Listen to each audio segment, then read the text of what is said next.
Hello and welcome to Odds on Premier League. We have many rearranged games in this midweek, and we, of course, have Tom Rennie with us. How Hello. are you, Tom? Congratulations.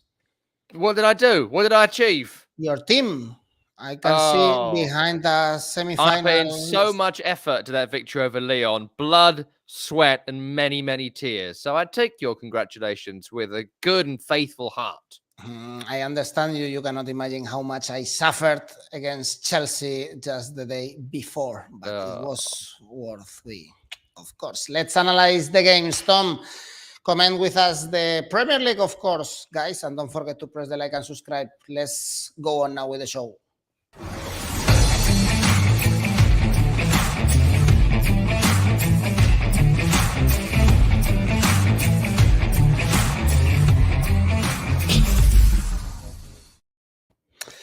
And let's start with the big game, of course. We have Liverpool, Manchester United. In this case, stop fighting against Man City. Now it's time to face the other team of the city. And I guess the hype and the mood is very good in Anfield after the fantastic week they had. Semi-finals of the Champions League, final of the FA Cup, still alive in the Premier League. And Tom, the question is, seeing how poor this Man United is still, despite the victory against Norwich, seeing that in the first game in Old Trafford we saw a 0-5, don't forget about that.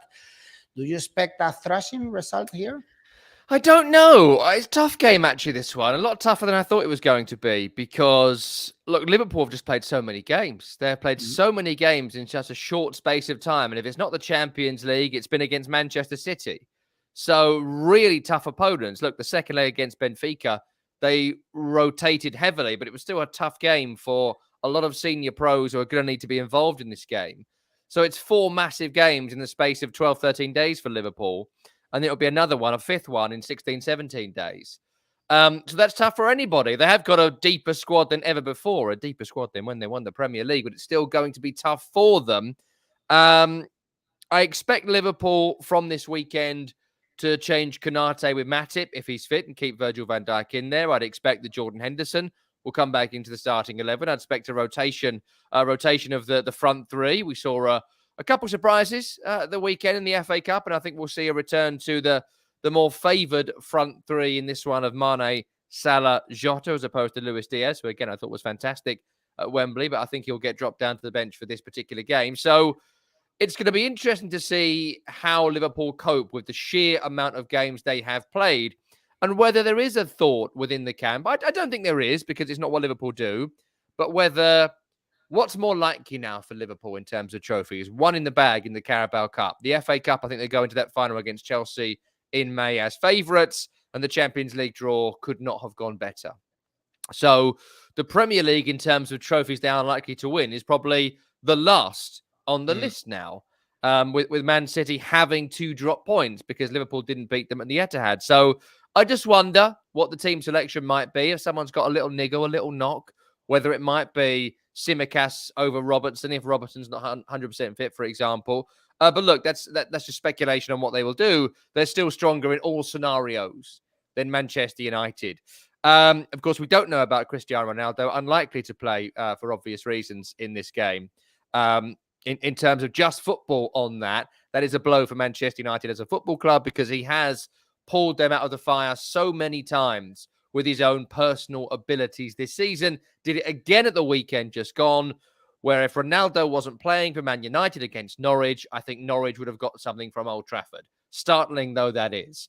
There are so many issues with Manchester United, which we've gone through previously. They leak goals.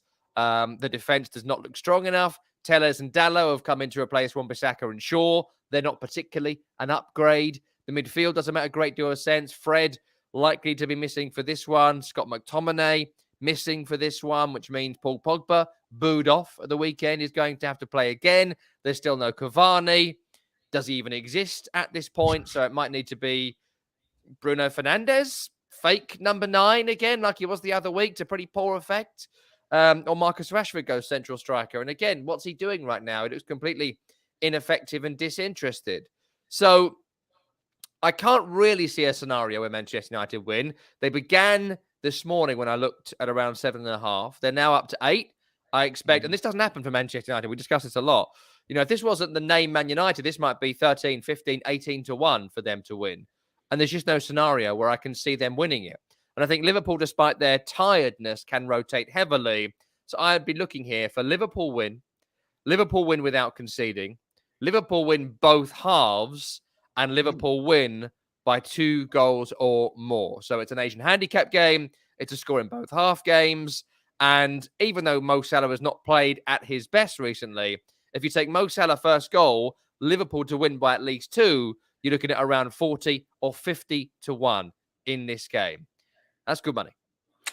We have to go to find odds around 2.0, as we can see right now, for Asian handicap minus 1.5. For Liverpool in the goals market, Tom, the bookies expect many goals. Imagine that over 3 goals pays only 1.83, perhaps because you are talking about Liverpool that can be tired. The last game was only 2 days ago or 3 days ago against Man City. Perhaps we see an under and we get good money, or you expect goals? I expect goals because I don't really see how Liverpool don't score against Manchester United. So I expect Liverpool to score at least twice. I expect them to come out thundering from the traps like they do every week. I expect them to score at least 1 in the opening 15 minutes of this game. And I expect as the game goes on, when Liverpool can now rotate their forward line because the game is being won, 1 or 2 late goals. So I think they'll win both halves and we'll see a few goals from Liverpool. And I don't expect any from Manchester United. Okay, Pool, who is a Manchester United fan, he thinks his team is gonna get thrashed, even with Liverpool playing the third team, and Mill is going for Liverpool Asian handicap minus 1.5. Or Santa is a bit more optimistic for Man United, a draw. Well, that pays a lot, 5.6 if you are a Man United fan or very optimistic. You can get good money. And the other good game, this is a massive game, of course, Liverpool Man United, but also Chelsea Arsenal. Very good game. What is going on in North London with Arsenal crumbling and staying far away now from the Champions League spots? 4 defeats in the last 5 games. We didn't see that coming, losing to Southampton and to Brighton. And I guess with this Chelsea bouncing back after that defeat against Brentford and Real Madrid, playing really well at Bernabeu, winning the FA Cup. Again, this Chelsea, we can trust them, no? Yeah, I think we can. I think we can trust Chelsea because, as you say, they were great against Real Madrid in the second leg and were unlucky to be eliminated from the competition. They played well against the good Crystal Palace team at Wembley. They've had some good performances recently after the poor ones against Real Madrid in the first leg and against Brentford. I think that really sparked this team, this squad back into life. Defensively, there are issues still at Chelsea that they're still occasionally relying on 𝐿𝐭𝐴 Silva, who's looking his age now. They're relying on Andreas Christensen, who's in a poor run of form, and Antonio Rudiger. You know, he's a very good player, Rudiger, but he is completely uncontrollable.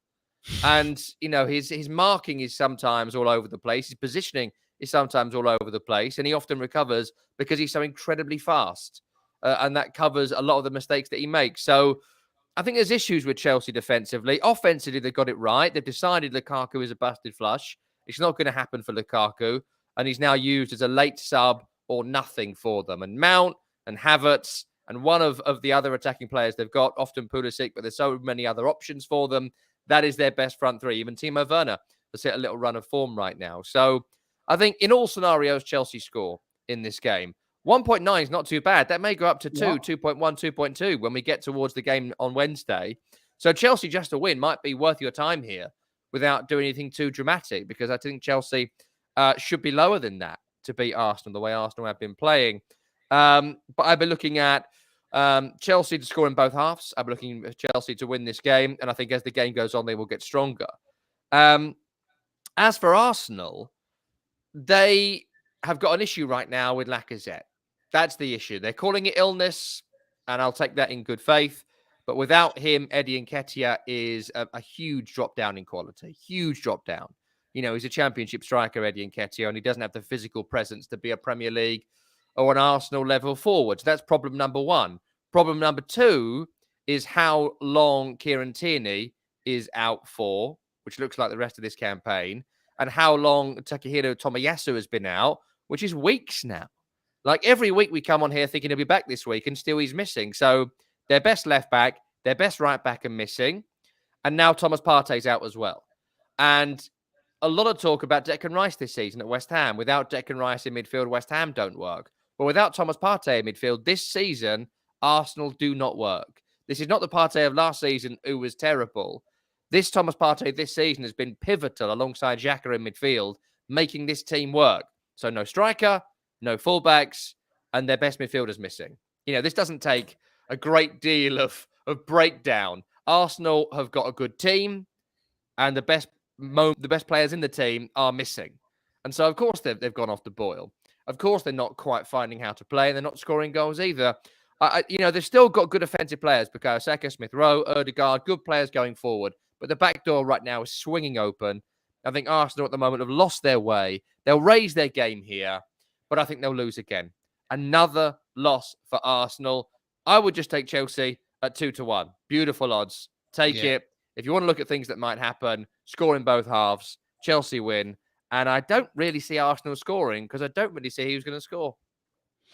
Chelsea to win 2-0 then is 3.1, actually, also very good. Chelsea to win, a straight win, is very good as well. Someone was saying, Brian, both teams to score.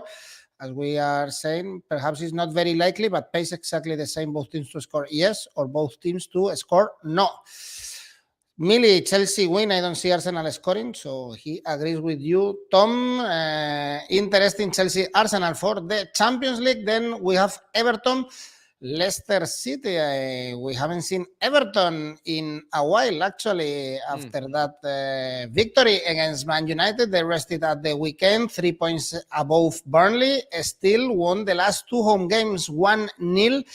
And they are facing, I guess, a tired Leicester, defeat against Newcastle. Their eyes are also in Europe. It's a good timing also to face Leicester, I guess. The Foxes are focusing the European competition against Roma.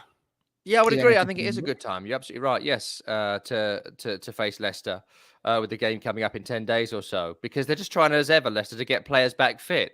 That's the story of their entire season. To be fair, though, in the Newcastle game, I watched that on Sunday and thought, I don't understand how Newcastle won it. We'll get to Newcastle. There's something happening there at the moment in terms of home wins. When you start getting them, you even get them by accident at times. And that's sort of what happened to Newcastle at the weekend, who scored a couple of really weird goals to win that game, and Leicester bossed from first minute to last. But on Everton, great news for them that their game at the weekend got cancelled because their opponent was in the FA Cup, because they've had a nice break now. What you don't really get is a break with a manager to train and get fit and try and work out a way to play. They beat Manchester United in their last game through strength of will, embodied by Anthony Gordon, who ended up scoring that deflected goal. But they're still not a good team. They've still got massive issues. I would hope in the last week they've worked almost non-stop on the fitness of Dominic Calvert-Lewin, of his relationship with Richarlison, trying to get a midfield together of Alan and one other. Still injuries. No Yerry Mina, more than likely. No Donny van der Beek, more than likely. No Tom Davies, no Andros Townsend. Potential for the first two, but again, seems unlikely from what we've heard so far. They don't really have a style of play. They don't have a manager with a style of play. So the important thing for Everton is to be up for this game and take the chance when it comes. But Leicester are a very good possession team. And with 𝐬𝐭𝐴𝐻 in midfield, I think he'll do a similar job to what he did against Newcastle a couple of days ago. Spray it left, spray it right, frustrate Everton. I expect Leicester to have over 60% possession. It's whether Patson Daka and Iheanacho are good enough to take chances. A draw market here at 3.4 and above. Very, very nice. Very nice here. I don't see it being a high-scoring game. Under 3.5 goals in it. I would potentially double chance it on Leicester and the draw. I just don't fancy Everton, but draw, both teams score, low scoring is what I'm looking for here. I'm surprised actually to see Everton favorite, even if it's coming in good timing, but we know that they are super poor this season and they are not worth of our trust. So very low odds. The bookies give us the same odds for over or under 2.5 goals, exactly the same. So they don't actually know. Millie and Pool are going for over 2.5 goals in this case. And let's move on to the next game. Then much more chill, no? Newcastle Crystal Palace. I was surprised if you check the standings. I think we all thought, no, Newcastle, they were struggling the whole season fighting to avoid relegation, and actually they are right now with exactly the same points as Crystal Palace. The season for Palace is over after losing the FA Cup semi-final, but I guess it was a very good one under Vieira in this new chapter. And for Newcastle, you mentioned that they are winning every single game at home. Last 5 games were victories. So should we bet on the 6th one? Definitely, absolutely. When teams win a run, keep backing that run. And I think that Newcastle just had that little magic touch right now at home. You know, even scoring the first goal they scored when the ball was poked through Kasper Schmeichel's legs at the weekend, and the second one, 95th minute header from Bruno Guimaraes. You know, it's fantastic for them at the moment. Them fans have suffered. We could talk about the funding and the owners, should it have been allowed, and that'll be a big discussion moving forward when they spend big again this summer. But right now, these Newcastle fans who have suffered through years of Steve Bruce and years of nonsense and Mike Ashley and all of that, that these fans, you know, when you are a football fan and your team are rubbish, there's almost a misery about going to games, but you go out of sense of duty. And you watch some of the Newcastle fans in St James's Park right now when they celebrate winners and goals.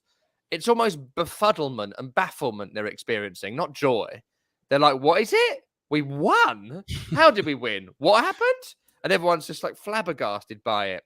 And they're harnessing that. And that's something Eddie Howe's always been good at. He used to have a great strategy at Bournemouth, which I always admired. When the team weren't winning and we got to the final 5 minutes, they went into a formation that I always used to call charge. Because it was just get forward, like the charging of the light brigade. Everyone get their sabres out and get forward. And that's what they do. That's what Eddie Howe's teams do. And that's what they did against Leicester. And that's why they were rewarded for it. Get forward, score. We've got these here. And that's what they keep on doing. For Crystal Palace, great performance at the weekend, I thought, against Chelsea for a while. First goal was so important when Chelsea's way went on to lose it. I think they'll probably stumble now. A couple of wins, couple of draws, couple of losses. Probably get to 40 points. Good achievement, but nothing too spectacular. 43, 44 points. So I go Newcastle here. I go Newcastle to win. And I'd be looking at the late goals market here. So both goals and a 2-0 win for Newcastle to come after the 80th minute. That would bring you real nice odds. 0-0 up to the 80th minute, and Newcastle win late on without conceding, scoring 2. Okay, not bad odds to back Newcastle. Millie and Pool are gonna back Newcastle, and still we have one more game on Wednesday. Man City, Brighton. After seeing Brighton winning in North London twice, no one saw that coming. They were unable to score a single goal just 2 weeks ago, and now they beat Spurs. That was a astonishing result. And then Arsenal, are they able to beat this Man City that also they were very tired, no? They rotated against Liverpool, and also it's the tension of playing every single game like it's a final. Perhaps they are a bit relaxed in this one. And do you think Brighton might hurt them? It's a difficult question. I saw a couple of pieces after the FA Cup game at the weekend saying that Man City was struggling with fitness and form and didn't have enough players in their squad to rotate, which I thought was a joke, and I won't accept that with Man City ever, because their bench at the weekend was essentially the price of a small country. You know, there's so much talent on that bench, and asking a couple of them to play 2 games this week. Like, I'm sorry, but the reason Man City are up there and say Leicester or West Ham aren't is because they've only got 13 or 14 top quality players, whereas Man City just brought in £100 million Jack Grealish this week, like, because they could, you know. So I'm not having that. I think Man City were just poor in that first half against Liverpool. I think 𝐿𝐴𝐵 isn't up to the required quality to be rotated in for a game like that for Man City, and it was almost hubris that cost Guardiola this weekend, as it often is in big games, overthinking these moments, over-resting some players, overplaying others. And it led to an atrocious first-half performance where the game was long lost before the second period. I still think they'll beat Brighton here, though Brighton have done really well recently. Their run for weeks was abysmal, but they got away from the Amex, and once again, they look solid, and they're taking chances. It's been the story of Brighton forever. It always is. If they took the chances they created, they'd be a very, very good team. And they've gone from a run of losses to 7 points in 3 games, beating some really good teams in that run as well. Because, look at the goals they scored against Arsenal. Terrific finishes from 𝐬𝐻𝐻𝐿 and Trossard. They weren't tap-ins. They were great strikes. The win over Tottenham. Tottenham were abysmal at the weekend, but they still had to take the chance when it came, and they did once again. Defensively looking sound. They love the football. And 𝐬𝐻𝐻𝐿 and Bissouma playing together in midfield is making a big difference. I don't think Man City will dominate possession in the same way they do against a lot of teams. I don't think, as some bookies do, they'll win 5-0, which you get for like 19 or 20 to 1 this morning. I think that City will win. I think the score will be under 2.5 goals. I don't expect Brighton to score, and I would maybe be looking here level at half-time. City win the second half, low-scoring victory. We have Asian handicap -2, for instance, pays 2.1. If you go for a low scoring game under 2.5 goals, you have good odds, 2.37. And the last game, we have one more game on Thursday, Burnley, Southampton. This is a massive game for the relegation, because if Burnley are able to win this one, they would be level with Everton, and the calendar is not that bad for Burnley. Next games, Wolves, Watford, and Aston Villa. I think, and I guess, Tom, you are also shocked, no, by Sean Dyche being fired. And let's see how Burnley reacts on one side. And Southampton, you always tell us that we should back what Southampton did the previous game, and they won actually against Arsenal. So your tip is Southampton to win? No, not this time. Not this time, though more often than not that does work out for you. But this game screams double chance Burnley. It screams double chance Burnley because a draw with both teams scoring and it finishing 1-1 does not feel unlikely to me. So often that's how it goes in these games. The other scenario is it's level going late on and Burnley score a winner in the final 10 to 5 minutes. Go level and go Burnley to win late. Because, Burnley played West Ham at a real good time. They should have been beaten 4 or 5-1 at the weekend by West Ham. Let's get that absolutely right. Nick Pope made some tremendous saves late on, but they also took their chance when it came. They created further chances with 𝐿𝐻𝐻𝐿𝐿 winning and then missing the penalty. By the time that West Ham came on strong late on and missed a whole host of chances, Burnley should have had the game wrapped up. I don't agree with the second of Sean Dyche because they had clearly not got a plan to replace him. Mike Jackson's done all right at the weekend. There could be a boss in by Thursday. But sacking Sean Dyche and having no idea what to do next is kind of dumb at this time of the season. If you've got Allardyce lined up to come in the next day, I can see it. I don't agree with it, but I understand it. The fact is they've done it and they still don't know what they're going to do next. And there's not enough games left to not know what you're going to do next. We're 5 weeks away from the season ending and they don't know who their manager is going to be for those games. And I don't think Mike Jackson or Ben Mee or whoever else is down there was going to be the manager. But for Southampton, they were on a great run of wins, an interesting run of losses, and they beat Arsenal similar to the way Burnley got a draw at West Ham because their goalkeeper, Fraser Forster, was in tremendous form this weekend. Made some brilliant saves against Arsenal, where Arsenal, having lost it, should have won it again, 3 or 4-1. They had enough chances to win it and didn't. So I still think Southampton are only going to win max 2 games for the rest of this season. That'll be a third of what is left. I don't think Southampton will win here, and I won't go for it. I'd be looking at draw at half-time. Burnley have won by the end. The winning goal to come in the final 10 minutes, but double chance with these odds. Going to bring you some good money. Burnley and the draw, double it. Draw at halftime and Burnley to win, that pays 7.0, so not bad at all, of course. Mill is going for draw, pool for Southampton draw, no bet. This is it, Tom. Easy, not many games this time. It's all right. All but let's finish now with your 𝐿𝐴CCA, why not? Well, why not? I've done one, so why not? Okay, let's tell your 𝐿𝐴CCA. I have got 3 for you. Liverpool will win against Manchester United. Can't see Man United winning there. Newcastle in really good home form, so put them in. And even though I'm wishy-washy on it, I'm still going to back it. Burnley win. Nice little trio at 10-1. You can't go wrong. It's not bad, eh? Even if you put a couple of pounds and you get 20 in return, it's not bad for 3 games. Tom, see you on Thursday. Thanks everyone also for watching. Thank you, Tom. As always, see you very soon. Bye-bye.